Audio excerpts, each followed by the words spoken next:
Lectura del Antiguo Testamento, Éxodo, capítulo 32, los versículos del 1 al 14.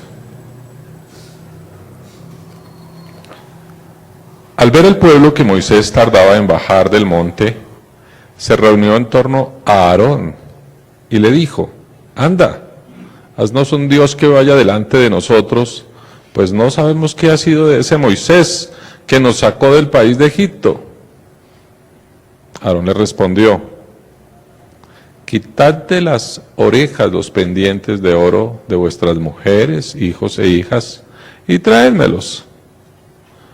Todo el pueblo se quitó los pendientes de oro de las orejas y los entregó a Aarón. Él los tomó de sus manos, los fundió, hizo un molde de un becerro de fundición. Entonces ellos aclamaron: «Este es tu Dios, Israel, el que te ha sacado del país de Egipto». Al verlo, Aarón erigió un altar ante el becerro y anunció: «Mañana habrá fiesta en honor a Yahvé». Al día siguiente se levantaron de madrugada y ofrecieron holocaustos y presentaron sacrificios de comunión. El pueblo se sentó a comer y a beber y después se levantó para divertirse. Yahvé dijo a Moisés: «Anda, baja, porque se ha pervertido tu pueblo, el que sacaste del país de Egipto. Bien pronto se han apartado del camino que yo les había prescrito. Se han hecho un becerro fundido y se han postrado ante él. Le han ofrecido sacrificios y han dicho: este es tu Dios, Israel, el que te ha sacado del país de Egipto». Y añadió Yahvé a Moisés: «Ya veo que este pueblo es un pueblo de dura cerviz. Déjame ahora que se encienda mi ira contra ellos y los devore. De ti, en cambio, haré un gran pueblo». Pero Moisés trató de aplacar a Yahvé su Dios, diciendo: «¿Por qué, oh Yahvé, has de encender tu ira contra un pueblo, el que tú sacaste del país de Egipto con gran poder y mano fuerte? ¿Por qué han de decir los egipcios: los sacó con mala intención para matarlos en las montañas y exterminarlos en la superficie de la tierra? Abandona el ardor de tu cólera y arrepiéntete de la amenaza contra tu pueblo. Acuérdate de Abraham, de Isaac y de Israel, tus siervos, a quienes por ti mismo juraste: multiplicaré vuestra descendencia como las estrellas del cielo. Y toda esta tierra de la que os he hablado, se la daré a vuestros descendientes, que la heredarán para siempre». Y Yahvé renunció a lanzar el mal con que había amenazado a su pueblo.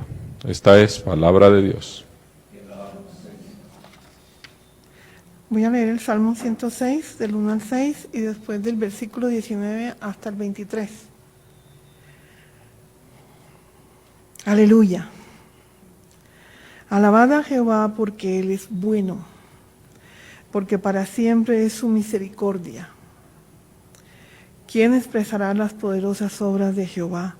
¿Quién contará sus alabanzas? Dichosos los que guardan juicio, los que hacen justicia en todo tiempo. Acuérdate de mí, oh Jehová, según tu benevolencia para con tu pueblo.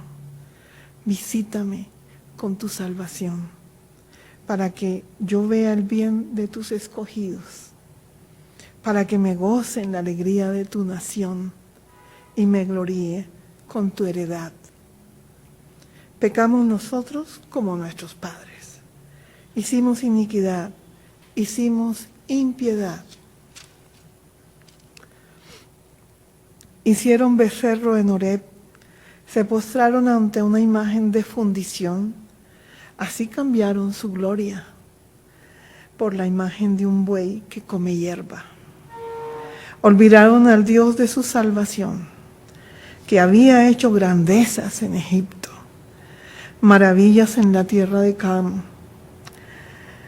cosas formidables sobre el Mar Rojo y trató de destruirlos.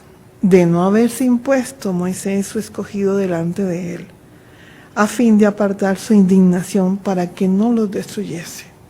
Esto es palabra de Dios.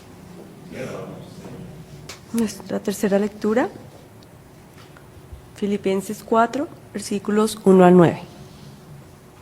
Por tanto, hermanos míos, queridos y añorados, mi gozo y mi corona, manteneos así firmes en el Señor, queridos.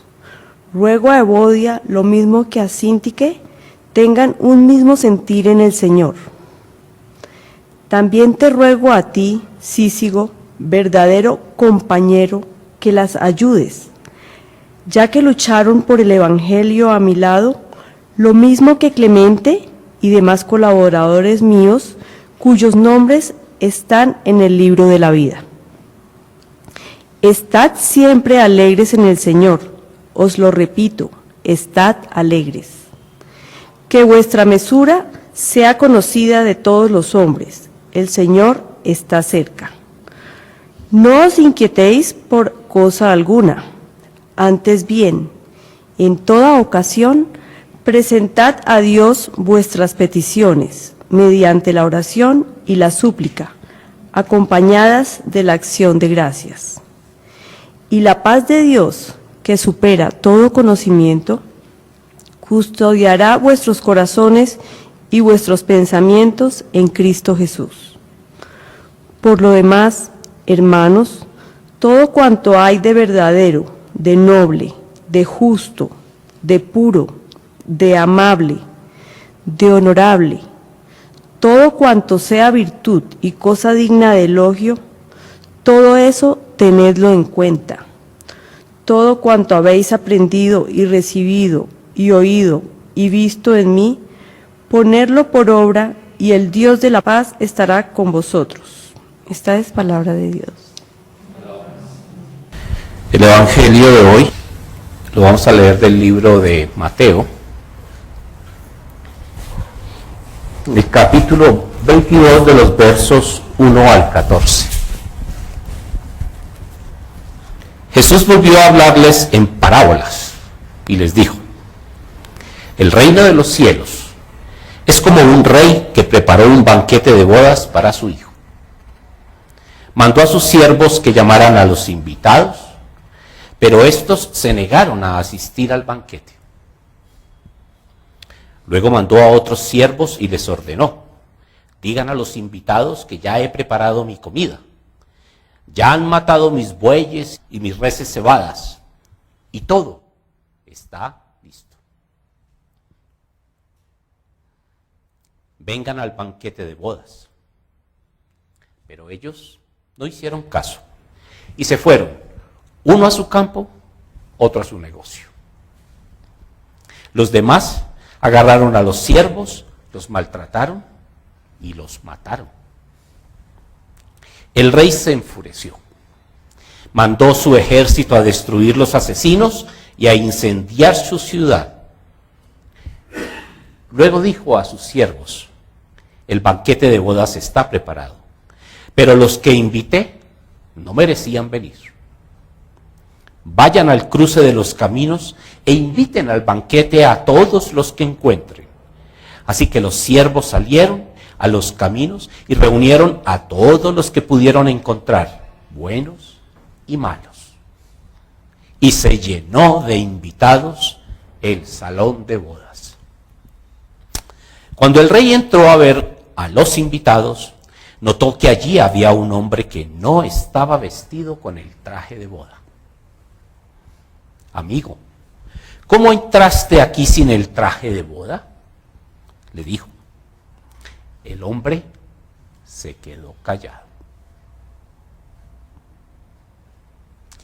Entonces el rey dijo a los sirvientes: átenlo de pies y manos y échenlo fuera a la oscuridad, donde habrá llanto y rechinar de dientes. Porque muchos son los invitados, pero pocos los escogidos. Esta es palabra de Dios. Por allá, a finales de la década de los 60, cuando yo estaba empezando a hacer lo que en esa época se llamaba el bachillerato.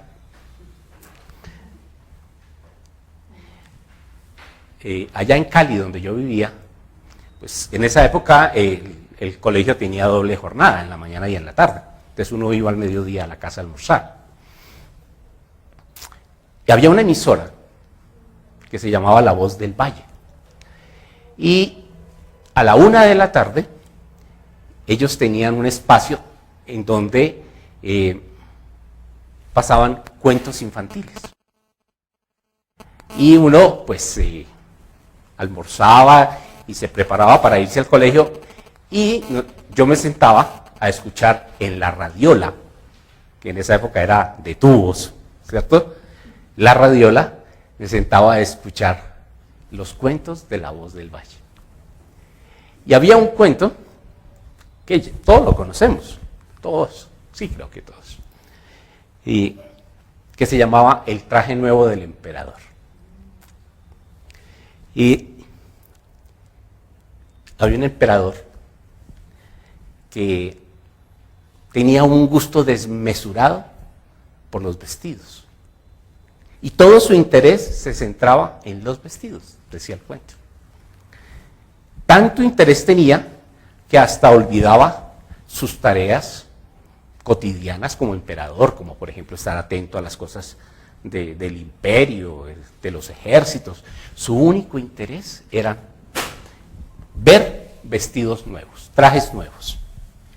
Y dice el cuento que una vez, cierta vez, se presentaron en ese reino unos disquesastres, embaucadores, que sabían del interés del emperador por los trajes. Y decían que ellos sabían tejer unos trajes muy especiales, unos telares y unos trajes muy especiales, que tan especiales eran que, además de ser hermosos, tenían una virtud muy importante, y era que esos trajes eran invisibles a toda persona que no fuera apta para su cargo, o que fuera irremediablemente tonta o estúpida.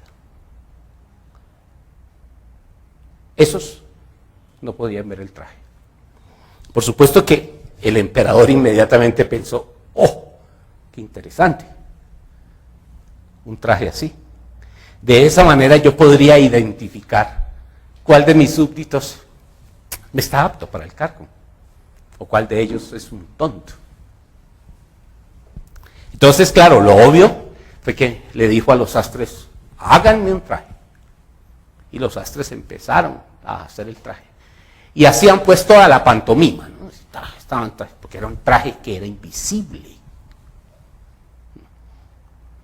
Y el emperador mandaba emisarios a que revisara cómo iba el traje. Y los emisarios llegaban y veían a los tipos trabajando y les decían: tan hermosas estas telas, ¿cierto? Y los emisarios decían, los ministros decían: muy hermosas, están espectaculares. Ninguno se atrevía a decir que no veía nada. Y al final terminan el traje y se lo llevan al emperador. Y el emperador no ve nada, pero dice: oh, yo soy un tonto. Yo soy un estúpido, yo no estoy apto para esto, pero yo no puedo decir nada de eso. Y se quedó callado. Y empezó a hacer toda la pantomima. ¡Oh, qué hermosura de traje! Miren estas telas, cómo brillan. Y los sastres también le hacían todo. Y entonces su majestad, mire, venga, le medimos el traje para que usted vea cómo le sienta de bien.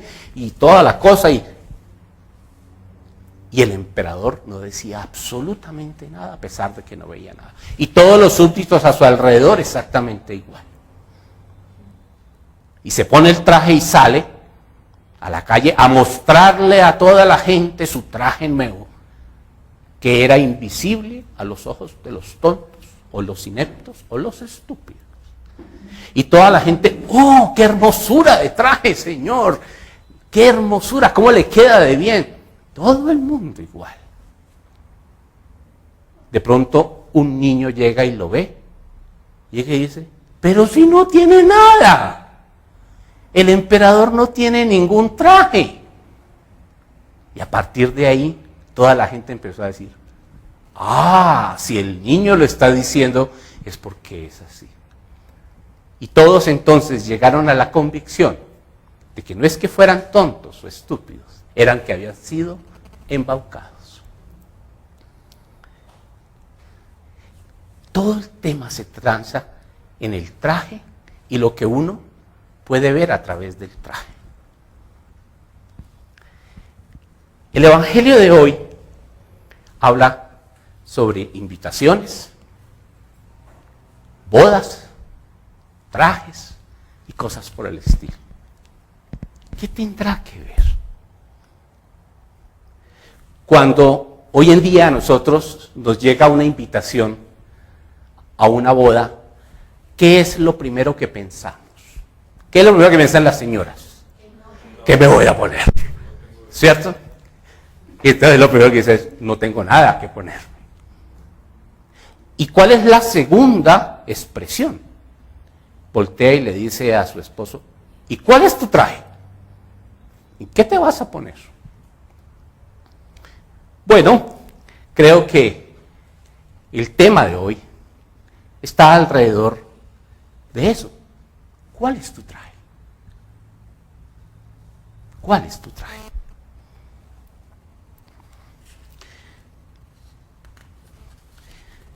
Veamos entonces, a partir del Evangelio, ¿de qué traje estamos hablando? Dice el Evangelio que Jesús les continúa hablando en parábolas. Él venía hablando en parábolas y continúa hablando en parábolas. Y dice que les relata esta parábola, que fue la que leímos. En realidad no es una parábola, son dos parábolas. Lo que sucede es que las dos parábolas están íntimamente ligadas. Veamos la primera parábola. La primera parábola habla sobre el rey que invita a la boda de su hijo. Manda a sus siervos a que inviten a los miembros de su reino.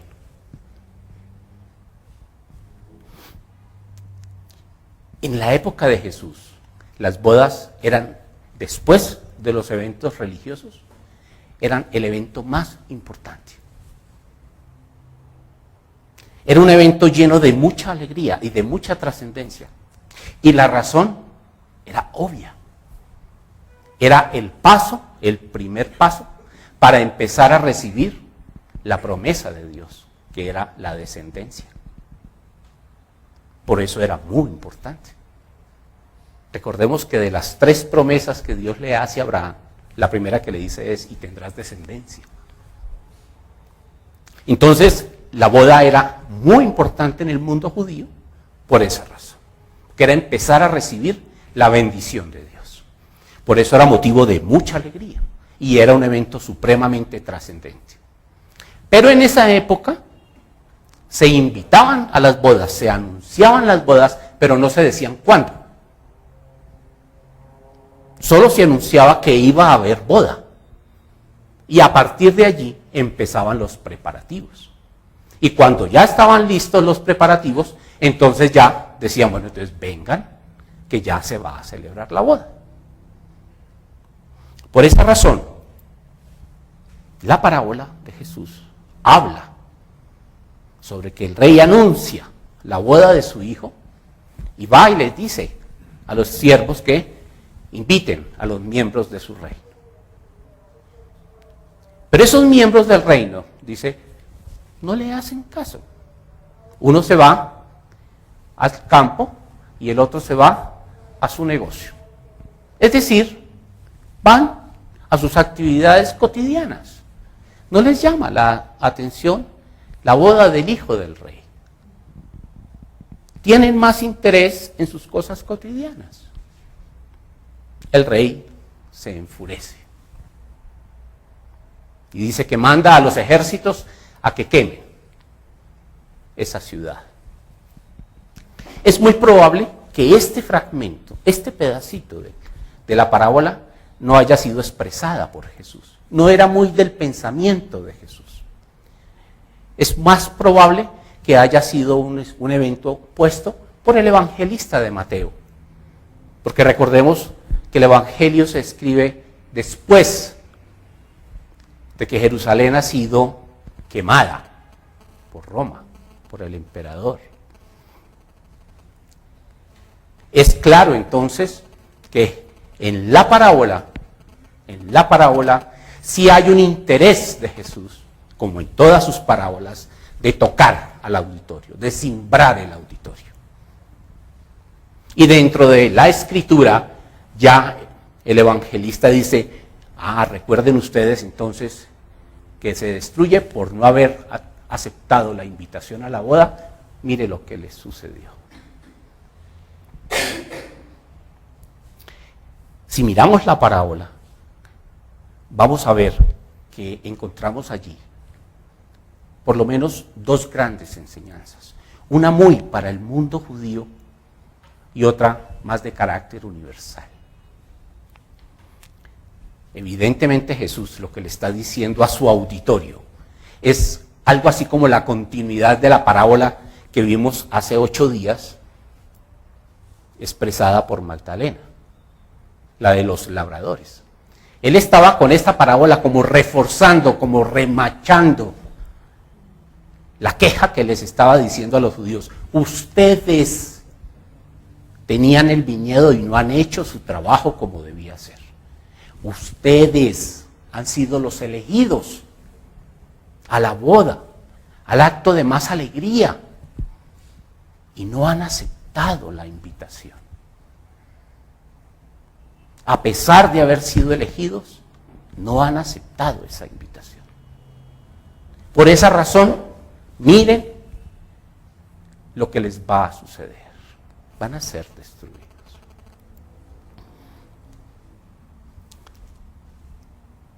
Era claro que el auditorio de Jesús escuchaba eso y sabía que se estaba refiriendo a ellos. Pero ya en un nivel un poco más general, lo que Jesús está queriendo decir con esto es que la invitación al reino de los cielos, como estamos en Mateo, al reino de Dios, es motivo de mucha alegría, de tanta alegría como si fuera una boda. Yo recuerdo que cuando era joven, lo que se comentaba en nuestro medio entre los jóvenes era, no, es que esos temas de iglesia, eso es muy tenaz. Eso, la vida como que pierde su encanto. No robe, no mate, no mienta, no se embriague, mejor dicho, no sea ambicioso, no, pues es muy triste. Mientras que aquí lo que Jesús está diciendo, no, es motivo de mucha alegría. Es como una gran boda, es la primera gran bendición de Dios. Es todo lo contrario. También recuerda en la parábola que las cosas cotidianas, a pesar de ser buenas, trabajar en el campo, en su negocio, corre el riesgo de hacernos olvidar o poner en segundo lugar aquellas cosas que son más trascendentes. ¿Cómo no trabajar? Por supuesto que hay que trabajar. Pero cuando por trabajar olvidamos las cosas del reino, las cosas de Dios, la vida con Dios, no es que vayamos a ser castigados, es que nos perdemos la posibilidad de vivir la alegría de una boda.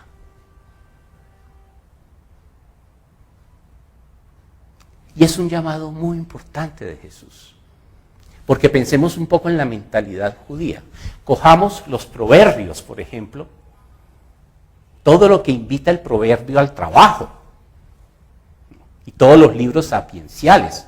Y él está diciendo, sí, claro, ustedes prefieren irse al trabajo, Pero irse al trabajo, dejando esto de lado, pierde la posibilidad de disfrutar del Rey, de lo trascendente.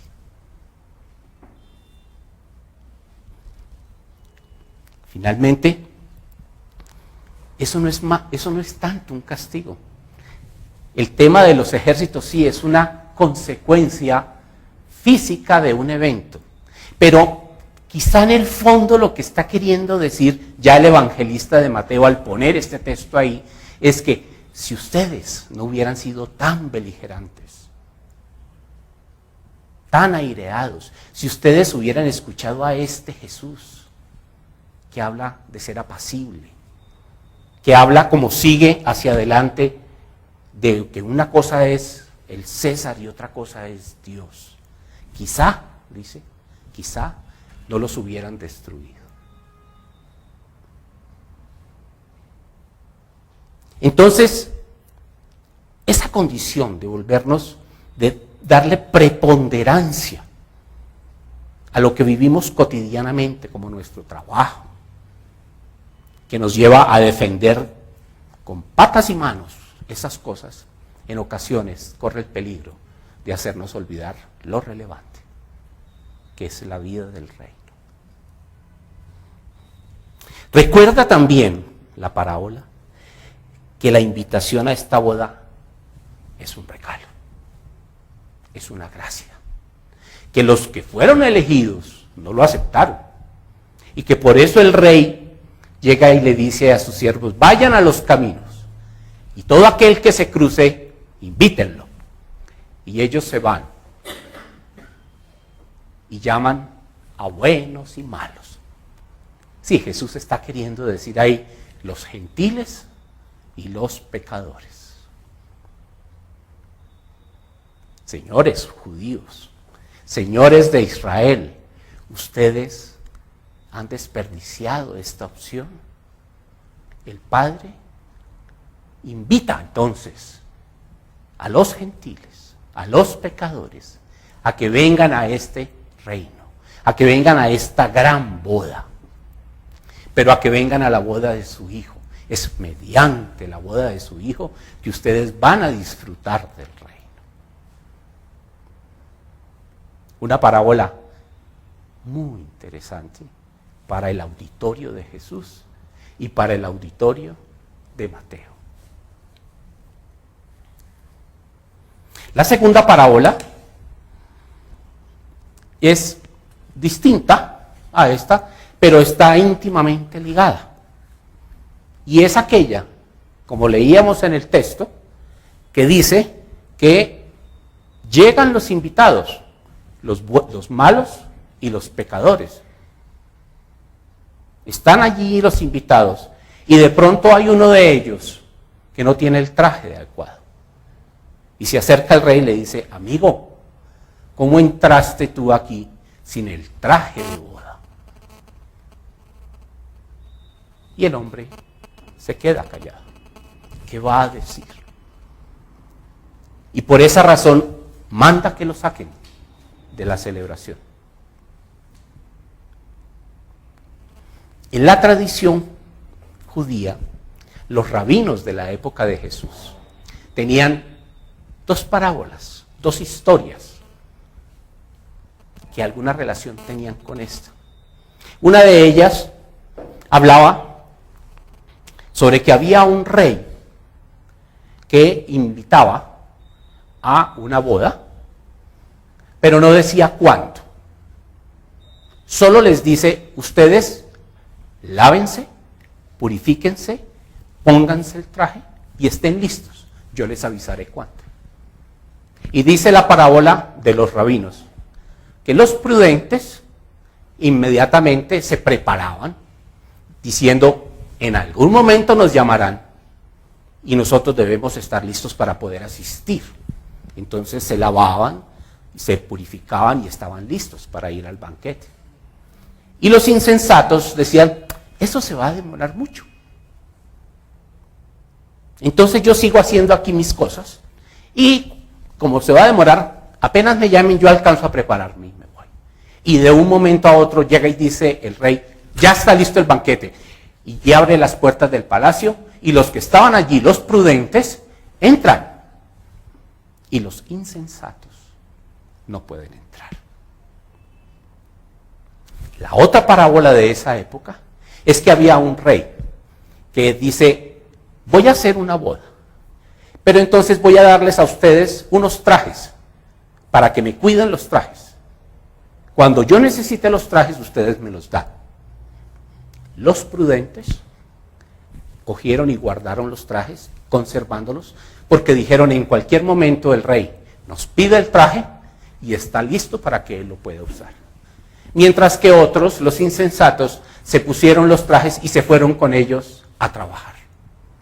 Unos al campo, otros a los albañiles, otros a su negocio. Cuando los llama el rey, los que tenían el traje guardado se lo entregaron y el rey se lo pudo poner. Y los que se lo habían puesto para ir a trabajar, él los mandó matar, porque habían maltratado su traje. Dicen los expertos que muy probablemente en la mente de Jesús estaban presentes estas parábolas cuando se refería a aquel amigo que no tenía el traje de boda. Porque era usual en esa época que los que hacían las bodas proveyeran también los trajes.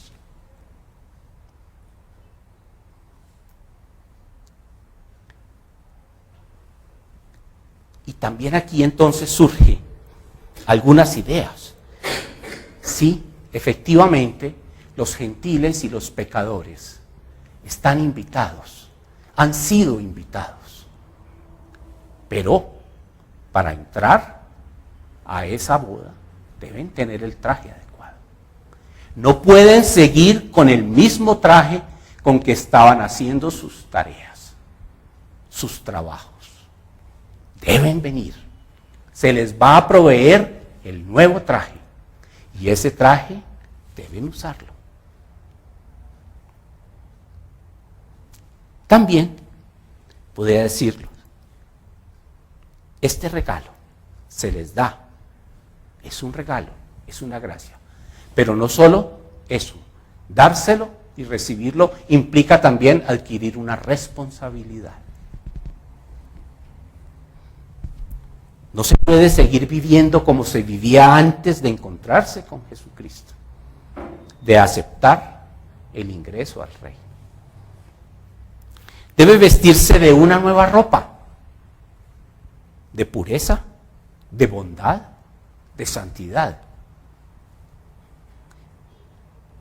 Como dice algún experto en uno de los textos, la puerta está abierta para el pecador, pero el pecador que quiera ser santo, para ese está abierta la puerta. Aquel pecador que entra y no camina para ser santo, que no se pone el traje nuevo para la boda, será expulsado. Será expulsado de ese rey.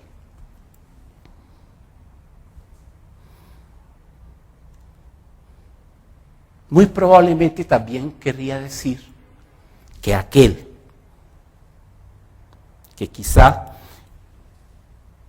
aquel que llegue a esa boda, aquel que era pecador, que era malo y que ingresa a esa boda, debe demostrar que su intención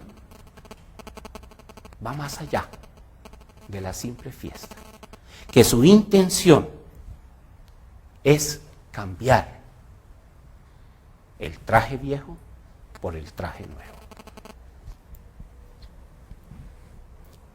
Y hemos hablado de trajes en diferentes parábolas. La pregunta que inmediatamente surgiría es, bueno, ¿y cuál es el traje? ¿Cuál es el traje? Hablamos del traje que Jesús le dice al auditorio que debe tener. Hablamos del traje que las parábolas judías, rabínicas, plantean. ¿Y cuál es el traje? ¿De qué traje debemos vestirnos? Creo que el texto de Pablo en los Filipenses nos ayuda a dar una idea sobre cuál es el traje. Dice, primero habla sobre la disputa entre Evodia, ¿cierto?, y Síntique. Entonces, les dice, alégrense, hay que estar alegres. La alegría es parte de ese traje. Hay que ser amables con todos, aún en las disputas. No hay que inquietarse por nada. Más bien, hay que orar, poner en oración los ruegos, las necesidades. Y hay que dar gracias a Dios. Dice, ese traje que te contenga esas cosas, cuidará sus mentes, sus pensamientos y sus corazones, de tal manera que les permita alcanzar la paz de Dios. Miren qué traje. Y avanza un poco más y que dice, ese traje debe contener todo lo verdadero, todo lo respetable, todo lo justo, todo lo puro, todo lo amable, todo lo digno de admiración, todo lo que sea excelente o merezca elogio. Es un traje muy especial. Y si observamos ese traje, no nos cabe la más mínima duda que ese era el traje que usaba Jesús.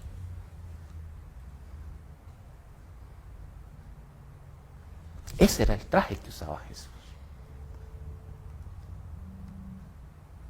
Y ese es el traje que debemos usar nosotros si queremos entrar y permanecer en el banquete del Rey. Estamos invitados. Todos los que estamos aquí es porque hemos sido invitados a ese banquete. Y nosotros queremos participar de ese banquete. Queremos estar en el banquete. Es un regalo que nos han dado. Pero si no nos ponemos el traje adecuado para ese banquete, seremos sacados. Porque muchos son los invitados, pero pocos serán los escogidos. Y es que es cierto que en nuestra vida cotidiana, a pesar de estar aquí sentados, no es extraño que tengamos momentos de nuestra vida en donde tengamos deseos de adorar un becerro. En donde son tantas las cosas, tanto el temor que tenemos, porque nos aferramos a Moisés, no a Dios. Nos aferramos al hombre, a las cosas del mundo, no a Dios. Y cuando esas cosas nos fallan, casi que terminamos buscando otro Dios. Es tan fácil en nuestra cotidianidad, llenos de trabajo, llenos de actividades, preocupados porque es natural, no hemos facturado, no hemos cumplido con nuestra tarea, tenemos dificultades. Es muy natural que tengamos el riesgo de poner en segundo término la invitación a las bodas del Hijo de Dios, a las bodas del Hijo del Reino. Es probable, no es difícil. Por eso necesitamos mantener el traje, estar como los prudentes listos, permanentemente, lavados, purificados, organizados, porque en cualquier momento abren las puertas del palacio e ingresaremos. Y si no tenemos el traje, seremos sacados.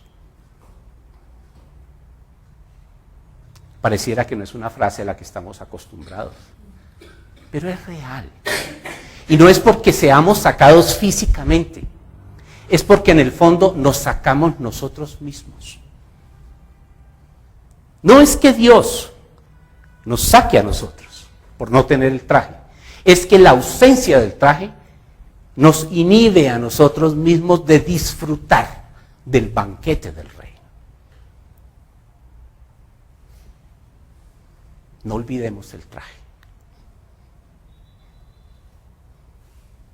Tengamos siempre presente cuál será el traje que usaremos en el banquete de bodas del Hijo de Dios.